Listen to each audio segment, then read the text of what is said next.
Assalomu alaykum yana bir marta, hurmatli mehmonlar. Ertaga bo'lib o'tadigan Nasaf traktor jamoalari o'rtasidagi uchrashuvdan oldingi matbuot anjumanini boshlash arafasidamiz.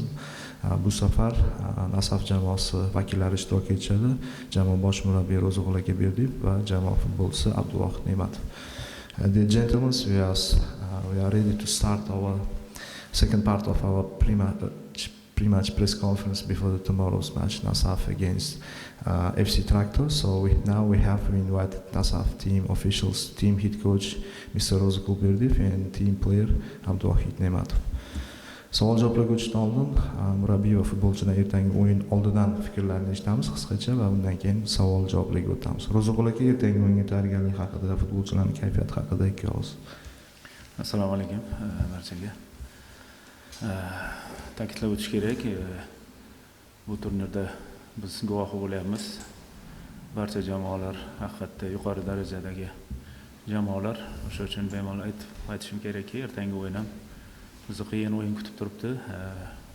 Biz yigitlarni o'ylaymanki, yetarlicha tayyorgarligini olib bordik. Ertaga albatta yaxshi natija umidida maydonga chiqamiz.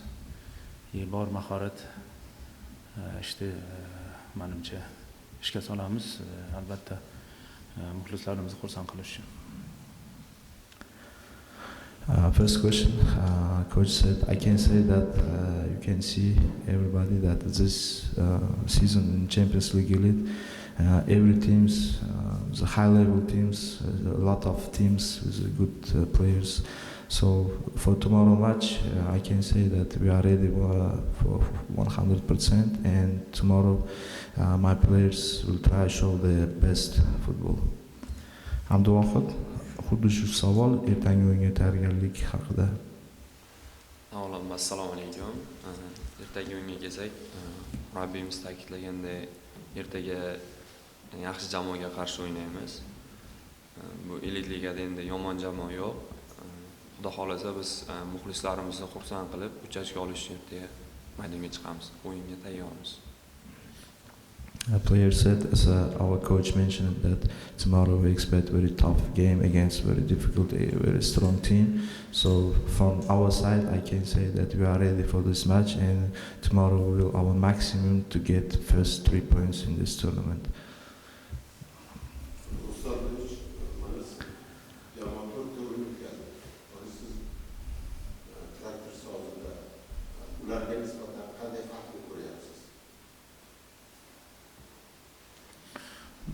Farqni ko'rsak, farqi bittada, traktorda o'sha jahon darajadagi yulduzlar, nomdor o'yinchilar balki ularga nisbatan o'tgan o'yinlarga nisbatan kamroqdir.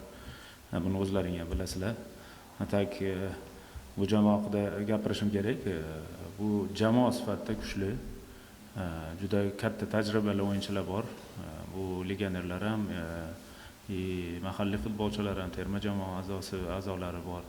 O'sha uchun bu jamoa haqida aytishim kerak, individual harakatlar emas, balki jamoa sifatida bu ancha shakllangan, o'yinni yaxshi tashkil qilib o'ynaydigan jamoa.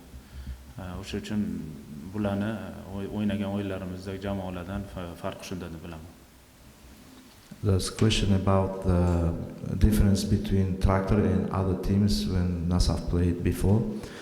Coach said that difference that it means that maybe in the Traktor squad don't have a lot of foreign player, world-class player, but as a team, as a disciplining team, they are very strong.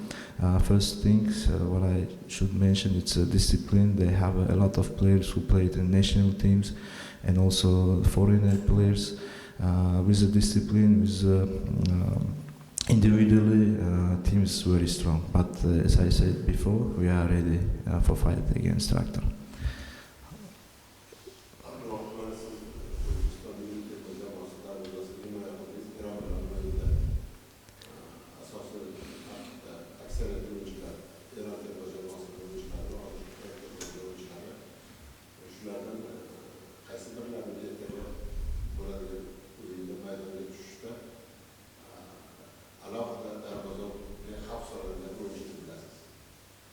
Endi Xudoga shukr, zbornida ham yaxshi o'ynab keldik. Endi ularni har biri nima deydi, xavfni bir kishidan kutmaysiz. Endi har biri baribir xavfli bo'ladi. Harakat qilaman maksimalni. Har bitta o'yinchisiga nima deydi, vнимательно turish kerak. Undan Razobonni yaxshiroq biladi ikkalasi o'rtog'i. O'sha uchun undan xavf kamroq kutadi. The question was to Nasaf team goalkeeper. Question was about last matches with the Uzbekistan national team. He played against Iran national team, and he know some players from Iran national team who can play tomorrow against Nasaf. Abdulwahid says that I can mention personally someone. They are strong as a team, and every player is dangerous, so we should just prepare for them. Renat aka.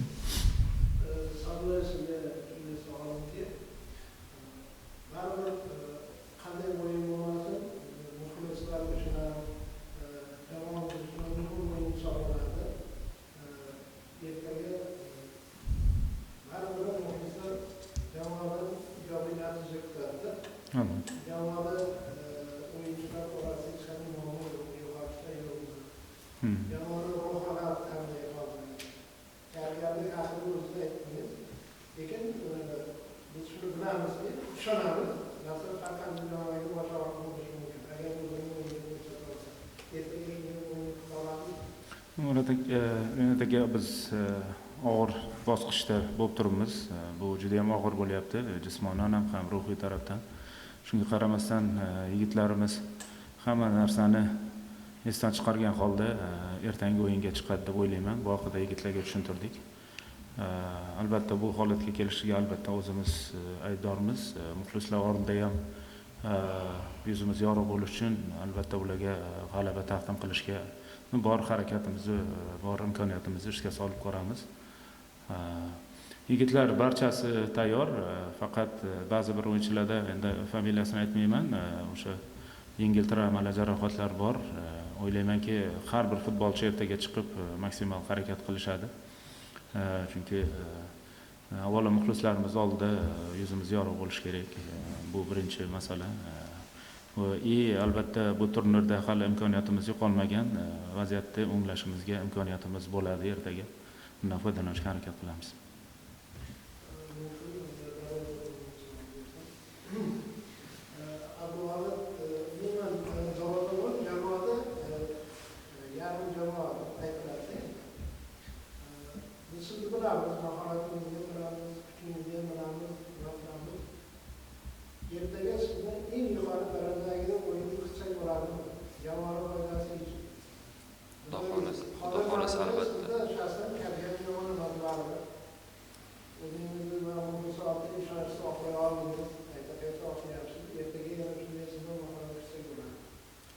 Albatta.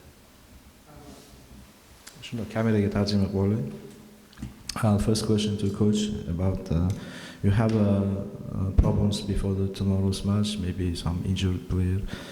Coach said last few matches for us was very difficult. Everybody know, our fans know that very stress situation, very difficult situation.